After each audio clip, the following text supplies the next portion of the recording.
it's a pretty general statement about design, and I think a lot of people make this same mistake. Nothing's wrong with it, it just doesn't stand out. So when people ask me, how do I stand out, that's a huge one. So if you're applying for an e-commerce job, you'll want to make sure that that's like the top of your portfolio. Here's how hockey actually makes me a better designer and a design manager. John, what are your thoughts? Yeah, I mean, overall, I think that the introduction, this is something that I identify with a lot of like my mentees through ADP List or through LinkedIn, is that it's a pretty general statement about design, and I think a lot of people make this same mistake, which is like, I'm a thoughtful problem solver who creates meaningful connection or meaningful experiences that make a human connection. I hope so. That's like pretty table stakes, but it really doesn't tell me anything about their unique talents or skills and how they apply that to design, or how that makes them a better problem solver, or how that helps them work well with teams. So right off the bat, I think that like it's just nothing's wrong with it. It just doesn't stand out. So when people ask me, how do I stand out? That's a huge one. So what would you recommend instead? Yeah, so I think like really taking a look at your skills and strengths, what part of the process that maybe facilitates the best, and how do you call out your unique attributes that you do better, or you can contribute more to a team than say somebody else, or your unique perspective or insights, some life experience that helps you see design through a different lens. I think just something a little bit more stand out from the typical like table stakes of what a design process is. Yeah, I think she did a good job though on the word collaborator. I think that's kind of it's something we don't see that often, and it's kind of and we see that she's a UX designer, researcher, and collaborator, like the first two being more like domain of expertise, and then the last one being more like team oriented and collaborating. It feels like collaborating with teammates, with users, being almost like collaborating, facilitating. All these words come to mind, and it's kind of a cool word to have there. So I thought that word was great, but then I agree, John, with you that the sentence below is a bit too generic and lacks some sort of uniqueness, and it doesn't come off. It comes off a little vanilla, right? So yeah, definitely. I would have also like to see potentially her face. I think she did a good job with the image and how the color that she chooses for the CTA is green and kind of matches, and that's a cool thing that keeps that brand going, right? Subtly. But yeah, maybe seeing her face there would also be nice. Yeah, I agree with that. I do like the trees. I feel like it gives a perspective of something that she probably cares about, like the outdoors, which I like. There's some personality there. I completely agree with everything you both have said. Definitely vanilla, like I'm a thoughtful problem solver, that sentence. The other thing I'd say is it's not very focused. Like when you have UX designer and researcher, it's like, what role are you aiming for? What? Are you aiming to be a UX designer, or are you aiming to be a researcher? Like a collaborator, I think, is a good ad, like you talked about, Ludovic. It's something that's saying like you are into helping and working with other people, and at the same time, like choose one.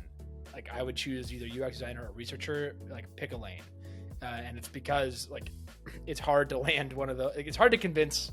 If you say that you're good at both, it's gonna be hard to convince someone to land. And that's a good point. Role. That's a good point. Actually, I want to jump on this one. Yeah, you're right that it's true that up there should say like just UX designer and collaborator, and then in the sentence below, if research is a specialty of hers in the UX design process, then she could clarify there and say, I'm a UX designer with a strong specialty in research, blah blah blah blah blah, and then that clarifies everything for us. Yeah, good point. Yep. Well, moving on down, what are your thoughts, John, on the different case studies shown, at least from the surface level? Yeah, so I thought that they had a pretty good variety of projects, from something that was like what I expected to be an entire app, entire user flows end to end, versus like a smaller capability within Figma. So like thinking about the ability to solve completely new design challenges end to end, versus like plug into a system that already works, and how do you like have to work within systems and rules. So I thought that was like a nice bit of variety. I like the mental health approach or the mental health problem, because probably what I'm going to see there is some kind of thought process or approach to like the emotional needs of users, and that doesn't always come across in super functional type jobs to be done or apps that you're solving for. So Overall, I think that, and then, seeing e-commerce, like I'm seeing a variety of different case studies that span industries. So someone's going to find something relevant. So as a hiring manager, I'm more likely to be able to like see the breadth of the abilities, know that you can problem solve through different spaces. So I thought that was super helpful to see. And how do you feel about the ordering of what's there? Do you feel like things should be moved around, or are you happy? Like, yeah, so what is... I think that's got to be tailored to the job you're specifically seeking at the moment. I tell people, like, lead with your best project. Assume that hiring managers have time to look at your one and best project. But if that project has to be like tailored to a specific industry or a specific type of problem that you're solving, like let's say e-commerce, that's pretty specific, right? So if you're applying for an e-commerce job, you'll want to make sure that that's like the top of your portfolio and that's a solid case study. So, it might change depending on, their situation, but overall, I think the layout was good enough as long as I've made the assumption that the strongest projects are at the top, maybe oldest or weaker projects are at the bottom. Fair. Ludovic, what are your thoughts? Well, the number one thing that comes to mind is like, wow, there are a lot of them. And when I think of them, like I went to LinkedIn and I was thinking to myself, right, has she been in the industry for a while? I almost felt like she's been there for, I don't know, 5, 6, 7 years and had many, many projects going. And then when you realize that on the LinkedIn that it's not the case, then you're like, wow, like, are they going to be shadow without even going, like clicking on them or reading them and just like starting to wonder now? It's like, how much in depth are they going to go, right? So I'm almost like, I see a red flag here potentially. Maybe not. I hope she's going to prove me wrong, but that's something that crosses my mind. The second thing that crosses my mind is the fact that the H1s and paragraph text seem to not have a cohesive meaning, right? Meaning that sometimes the H1s say what the app is about, sometimes it's about a goal. And so I think that she would benefit a lot from saying, all my H1s are going to describe the overall goal I was trying to achieve. And then my paragraphs are going to talk about whatever, right?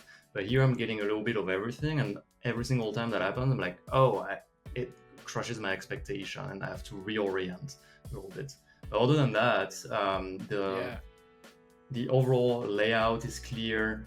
I think that I would have extracted also a bit more metadata. Maybe, like obviously we can see the desktop and mobile screens on the side, but say like, when was that? Like what date was it? Like, was it 2020? Was it 2023? Is it recent? Is it not, right? Just so that before clicking, I know how dated or not these case studies are. But yeah, other than that, I think she did a good job overall on the UI design of those screens from what I can see far away. Yeah. If we're being a little nitpicky, some of the things that I'll grill designers on my team for are like, let's look at the spacing, the spacing between the like H1 and like the support copy. It changes a little bit, and then the legibility and font of those changes too. So like the redesigning the bank app versus the other things, sans serif versus serif font faces. Yeah. So like unifying that. We're definitely being nitpicky. Okay. Yeah, 100% with you. Definitely being nitpicky, and we do so on purpose because, gosh, we've heard from people where one thing is what gets them out of the running for a job, and like the fact that there's no space here, then there's a lot of space here, then a different amount of space potentially here and here, and different fonts as you both were saying in terms of the last one here, like all of that adds up.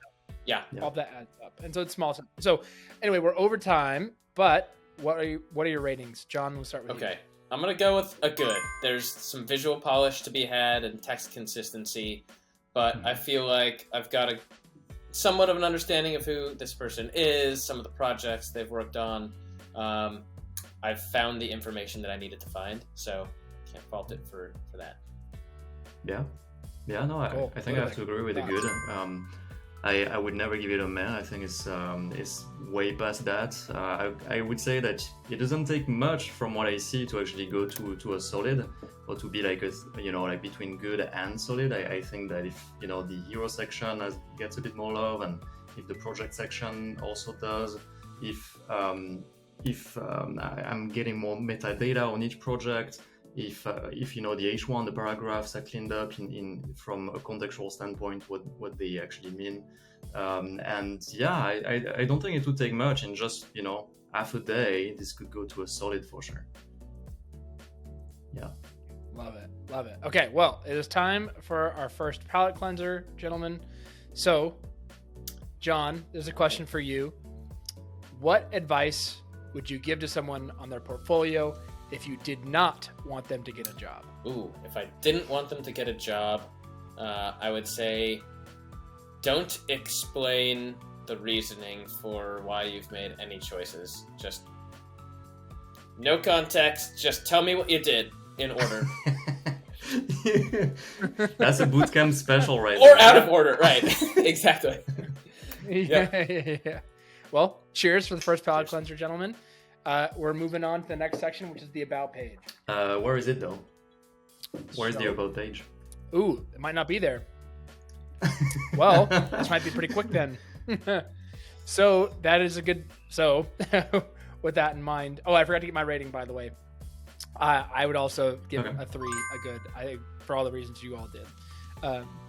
But since we're moving on though, on this, and there's no about page, that means there's an overhaul. I think we can skip Carla, you need an about page, because that's where you can get across all of your personality, who you are, what you care about, your passion. Even though we talked about not using the word passionate, you can still get across your passions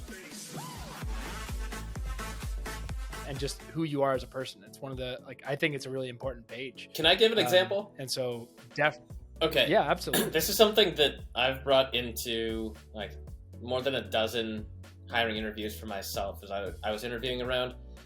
I have a section on my portfolio. I'm passionate about hockey. There's the word that we all love, but I don't say that. What I say is, and how I bring it into my portfolio presentation and my portfolio site is, here's how hockey actually makes me a better designer and a design manager. So I relate something that's my interest with how that actually makes me a good candidate or someone who could fit in at the company. And that got me to final round interviews literally everywhere I interviewed, except for Figma. So there you go. Oh, wow. Those picky bastards.